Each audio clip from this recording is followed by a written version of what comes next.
Hey y'all, it's Jamie Deen. I'm back at my mama's house. Y'all hear that? Millions of people stressed out because it's Christmas season, holiday season, whatever you call it.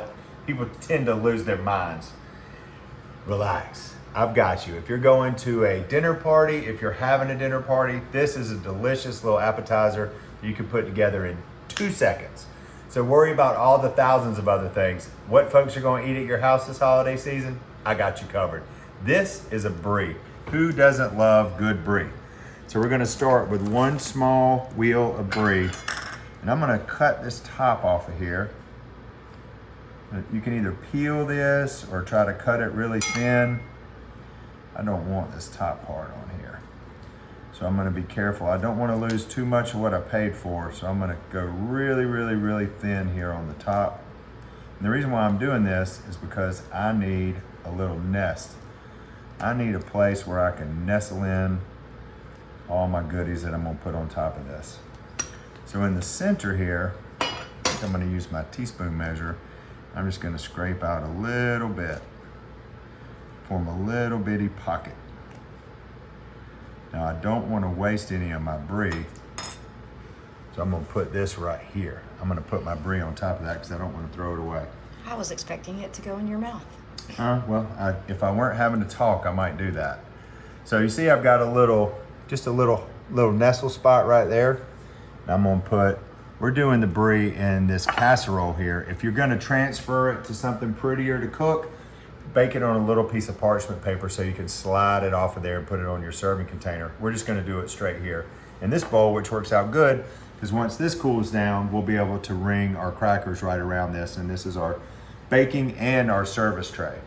So the inside, or what I'm gonna put on top of this, is cranberry. Of course, 'tis the season. I've got cranberry. That's a cranberry sauce. Yeah, a cranberry sauce, and it looks like it's got whole berry in it. It does. And we've got some orange zest. Holiday, check. I mean, it's not holidays without nutmeg. I've got some brown sugar. And now in my carving tool, which is a teaspoon measure, we're gonna add 1 teaspoon of vanilla. Boom. Now I'm gonna mix this up. Always a bunch of mixers around Mama's house.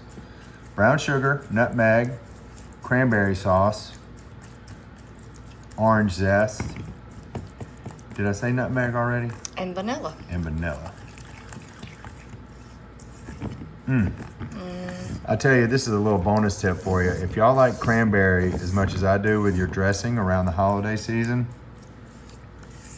and you don't want to, you can make it. There's a million different cranberries. My mom does one with mandarin oranges that is really good, but what's really super simple is buy a can of whole berry cranberry and a can of jellied, and then you mix those two together, and it makes a nice little cranberry sauce for everybody.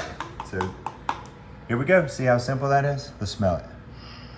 I'm gonna pour it right on top of this. We'll have a little bit that's gonna live in that hole, and the rest of this is gonna spread over. Now this is going into an oven at 450 degrees. Now the cooking times on this is gonna vary. Don't forget your nuts. Oh yeah, nuts. And I can't, of course, we're gonna go with pecans, being here in the South. Any kind of nut that you like, you can use, but we're doing pecans. Look, y'all, that is gonna be so delicious when we cook it up. So when you cook this, keep your eyes on it. 450 degrees, it's just before the whole thing flattens out, because we only want it soft. We don't want it cooked all the way through. And the worst thing is, if it does flop and you cook it all the way through, just get a spoon. This is really good. We're gonna go in at 450. I'm gonna start this for maybe 7 or 8 minutes. I'm really gonna keep my eyes on it. I don't wanna lose this because it is too good to throw away. Y'all stick around. This is hot, y'all be careful. Now look, I'm gonna be honest with you. If we can't be honest with each other, really what do we have? I'm doing 3 different recipes today, and this was in the oven 1 minute too long. But we almost had to eat it with pork rinds. So the fact that it's 1 minute overcooked is not as bad as us trying to eat it with pork rinds. See how some of my nuts turned a little brown on top? And I told y'all, you got to watch this. and I didn't watch it myself, but it's not gone. What I would do right here is get you a spatula, try to get this thing up and put it on a clean tray.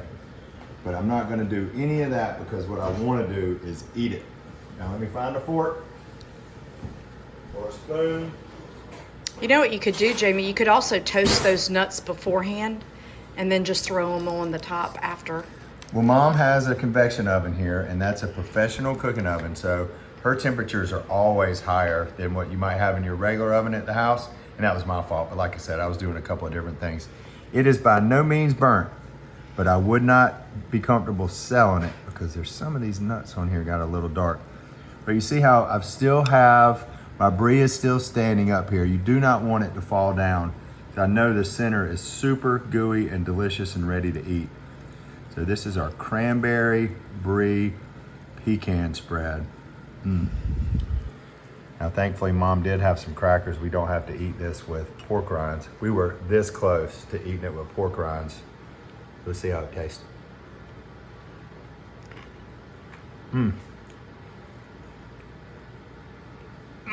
That was so good. The cranberry and the zest of the orange, perfect together. Pecan gives it a little bit of body. I really do love baked bries. This is a good one, y'all. Just be sure and keep your eyes on it. You don't want to be picking burnt nuts off your brie before your company gets there. Happy holidays, y'all. Love one another.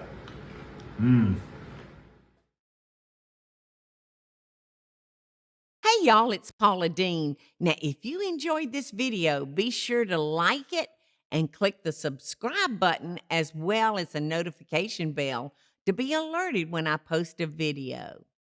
Love and best dishes, y'all.